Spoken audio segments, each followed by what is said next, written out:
In February of my senior year in high school, during the first quarter of the conference championship, my basketball coach had a heart attack and died courtside.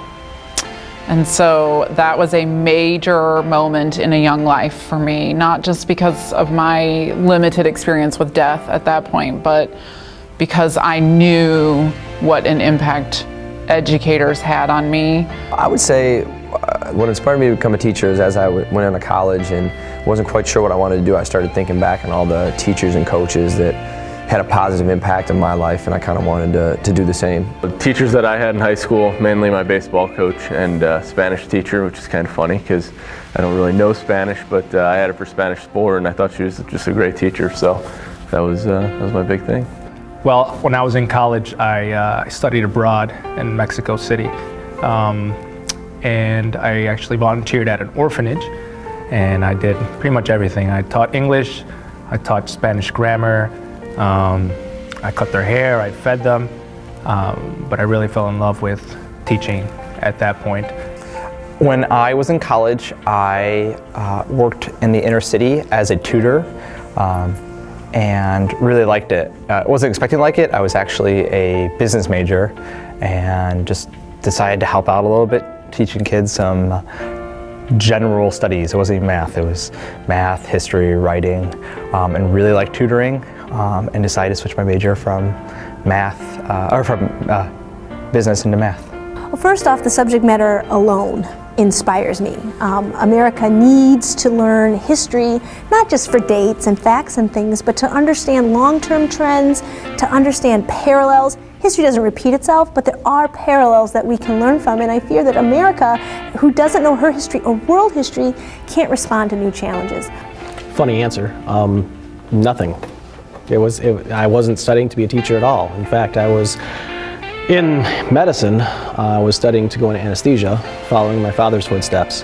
When working in the hospital, I discovered this was not the place I needed to be. What inspired me to become a teacher is my younger brother has special needs himself, and so I always used to help him out with his homework and always helping him with like playing sports and things, so I might as well decided I love helping him. I would love to help other students who have special needs to help them get to where they need to be. It's more who inspired me. My father was a coach of mine in Little League, and he was a great mentor to a lot of kids in the neighborhood. And so his ability to sit down with people and interact and teach them inspired me really. And then his brother and sister, so my aunt and uncle, are both teachers, and several of their children are teachers on 203 and in the Chicago public school system, so I come from a long line of teachers.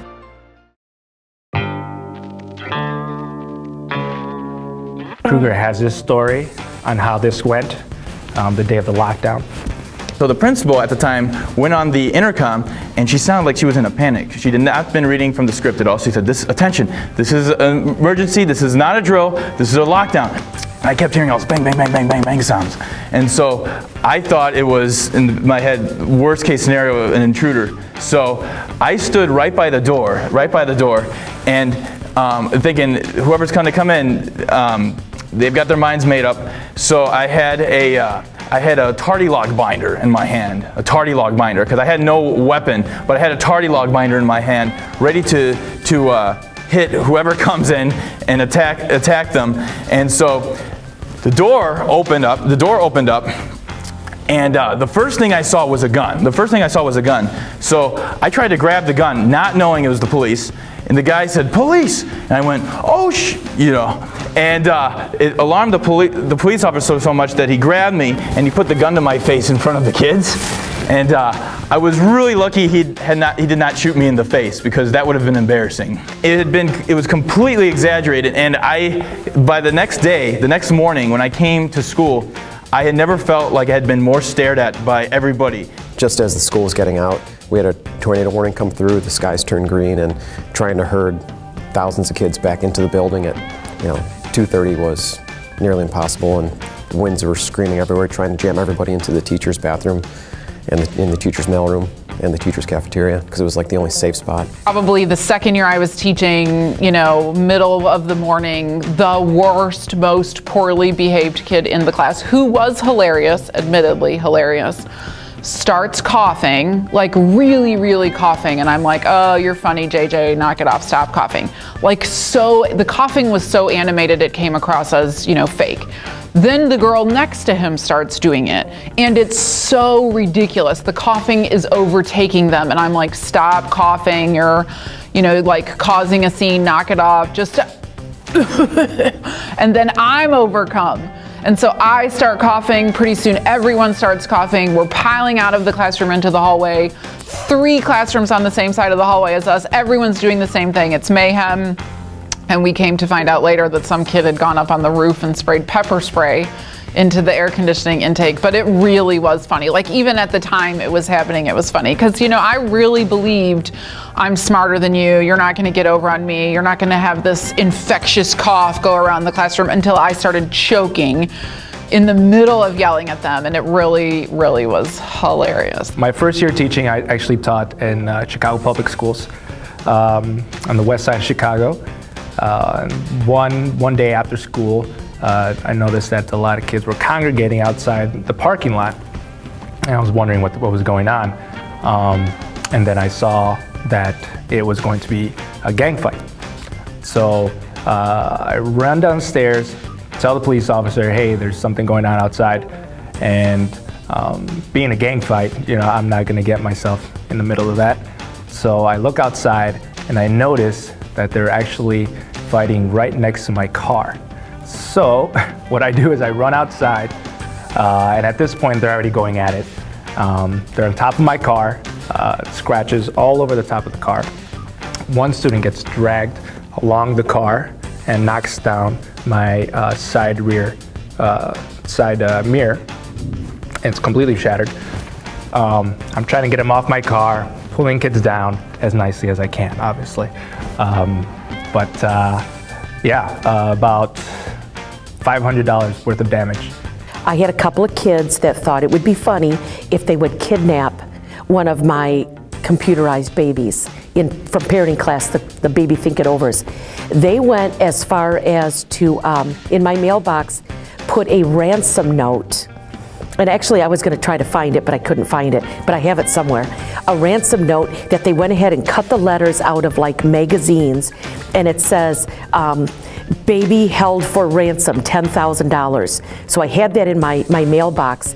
Long story short, after a wild goose chase, I ended up finding this baby duct tape to the back of the baseball wire fence. Yeah, they never got their $10,000, but I got my baby back. I would say somewhere between 5 and 10. 5 to 10 hours, depending on the class and depending on what's going on that week. Between 10 and 15 a week. Probably between 6 and 8. It's 6 hours, I would say, at least. Minimum 6 hours. Approximately is too much a good answer for approximately.